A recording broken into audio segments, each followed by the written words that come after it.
अहोई अष्टमी व्रत कथा। अहोई अष्टमी व्रत की मुख्यतः दो कथाएं हैं जो कि इस प्रकार से हैं। पहली कथा, प्राचीन काल में एक साहूकार था जिसके 7 बेटे और 7 बहुएं थीं।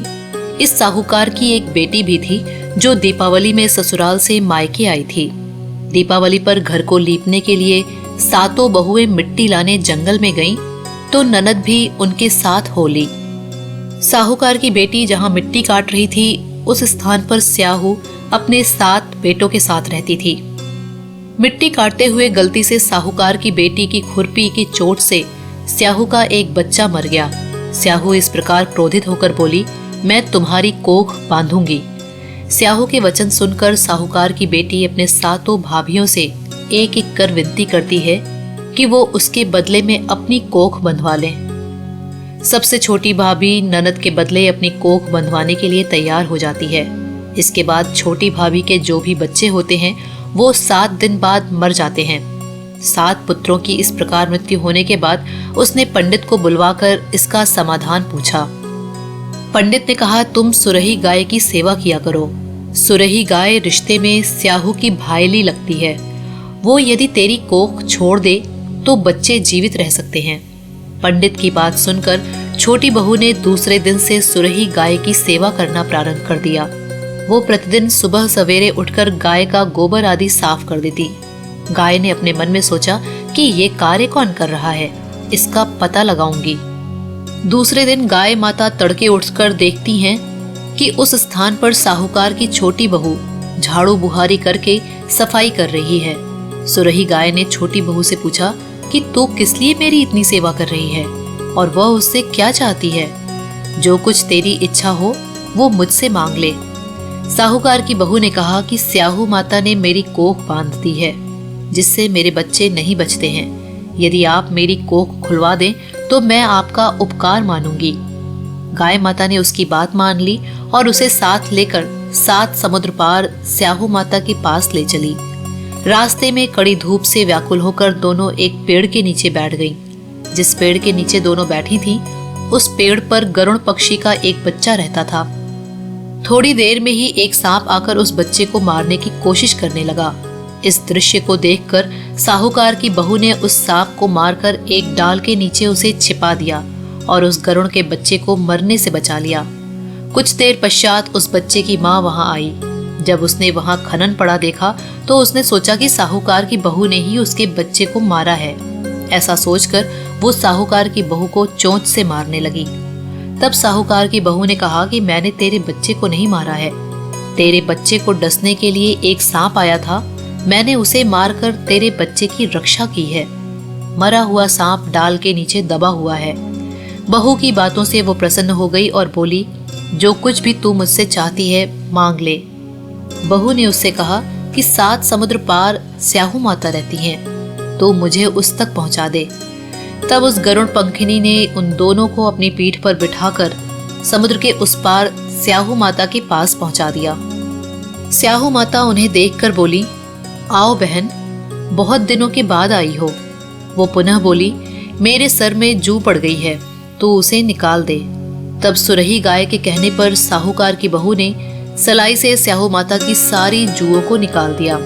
इस पर स्याहू माता अत्यंत खुश हो गईं। स्याहू माता ने उस साहूकार की बहू से कहा कि तेरे 7 बेटे और 7 बहुएं हों। ये सुनकर साहूकार की बहू ने कहा कि मुझे तो एक भी बेटा नहीं है, 7 कहां से होंगे।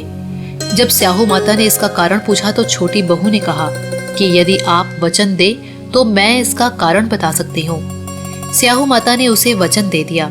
वचनबद्ध करार लेने के बाद छोटी बहू ने कहा कि मेरी कोख तो आपके पास बंद पड़ी है, उसे खोल दें। स्याहू माता ने कहा कि मैं तेरी बातों में आकर धोखा खा गई, अब मुझे तेरी कोख खोलनी पड़ेगी।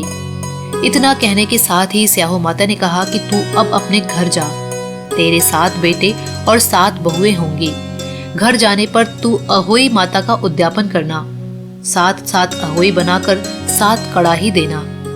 उसने घर लौटकर देखा तो उसके 7 बेटे और 7 बहुएं मिली। वो खुशी के मारे भाव विभोर हो गई। उसने 7 अहोई बनाकर 7 कड़ाही देकर उद्यापन किया। उधर उसकी जेठानियां परस्पर कहने लगी कि सब लोग पूजा का कार्य शीघ्र पूरा कर लो, कहीं ऐसा ना हो कि छोटी बहू अपने बच्चों का स्मरण कर रोना धोना शुरू कर दे, नहीं तो रंग में भंग हो जाएगा। लेकिन जब छोटी बहू के घर से रोने धोने की आवाज नहीं आई तो उन्होंने अपने बच्चों को छोटी बहू के घर पता लगाने के लिए भेजा। बच्चों ने घर आकर बताया कि वहां तो उद्यापन का कार्यक्रम चल रहा है। इतना सुनते ही सभी जेठानियां आकर उससे पूछने लगी कि तूने अपनी कोख कैसे खुलवाई। उसने कहा कि स्याहू माता ने कृपा कर उसकी कोख खोल दी।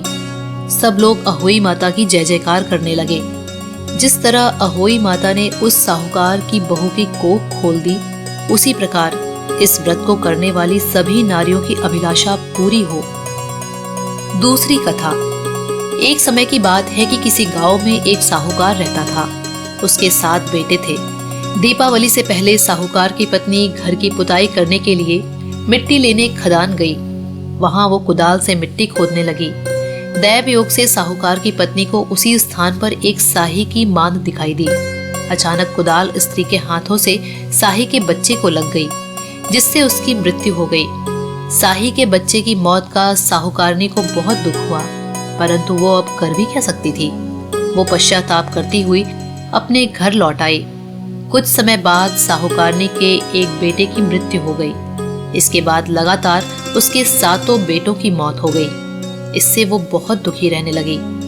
एक दिन उसने अपने एक पड़ोसी को साही के बच्चे की मौत की घटना कह सुनाई और बताया कि उसने जानबूझकर कभी कोई पाप नहीं किया। ये हत्या उससे गलती से हुई थी, जिसके परिणाम स्वरूप उसके 7 बेटों की मौत हो गई। ये बात जब सबको पता चली तो गांव की वृद्ध औरतों ने साहूकार की पत्नी को दिलासा दिया। वृद्ध औरतों ने साहूकार की पत्नी को चुप कराया और कहने लगी कि आज जो बात तुमने सबको बताई है, इससे तुम्हारा आधा पाप नष्ट हो गया है। इसके साथ ही उन्होंने साहूकारनी को अष्टमी के दिन भगवती माता तथा साही और साही के बच्चों का चित्र बनाकर उनकी आराधना करने को कहा। इस प्रकार क्षमा याचना करने से तुम्हारे सारे पाप धुल जाएंगे और कष्ट दूर हो जाएंगे। साहूकार की पत्नी ने उनकी बात मानते हुए कार्तिक मास की कृष्ण पक्ष की अष्टमी को व्रत रखा। वह विधि पूर्वक पूजा कर क्षमा याचना की। इसी प्रकार उसने प्रतिवर्ष नियमित रूप से इस व्रत का पालन किया। उसके बाद उसे 7 पुत्र रत्नों की प्राप्ति हुई। तभी से अहोई व्रत की परंपरा चली आ रही है। अहोई अष्टमी पूजा विधि। जिन स्त्रियों को ये व्रत करना होता है वो दिन भर उपवास रखती हैं। सायंकाल भक्ति भावना के साथ दीवार पर अहोई की पुतली रंग भरकर बनाती हैं। उसी पुतली के पास साही व साही के बच्चे भी बनाती हैं। आजकल बाजार में अहोई के रंगीन चित्र भी मिलते हैं। उनको लाकर पूजा भी की जा सकती है। संध्या के समय सूर्यास्त होने के बाद जब तारे निकलने लगते हैं तो अहोई माता की पूजा प्रारंभ होती है। पूजन से पहले जमीन को स्वच्छ करके पूजा का चौक पूरकर एक लोटे में जल लेकर उसे कलश की भांति चौकी के एक कोने पर रखें और भक्ति भाव से पूजा करें। बाल बच्चों के कल्याण की कामना करें। साथ ही अहोई अष्टमी की व्रत कथा को श्रद्धा भाव से सुने। इसमें एक खास बात यह भी है कि पूजा के लिए माताएं चांदी की एक अहोई भी बनाती हैं, जिसे बोलचाल की भाषा में स्याओ भी कहते हैं, और उसमें चांदी के 2 मोती डालकर विशेष पूजन किया जाता है। जिस प्रकार गले में पहनने के हार में पैंडल लगा होता है, उसी प्रकार चांदी की अहोई डलवानी चाहिए और डोरे में चांदी के दाने पिरोने चाहिए। फिर अहोई की रोली, चावल, दूध व भात से पूजा करनी चाहिए। जल से भरे लोटे पर सतिया बना ले।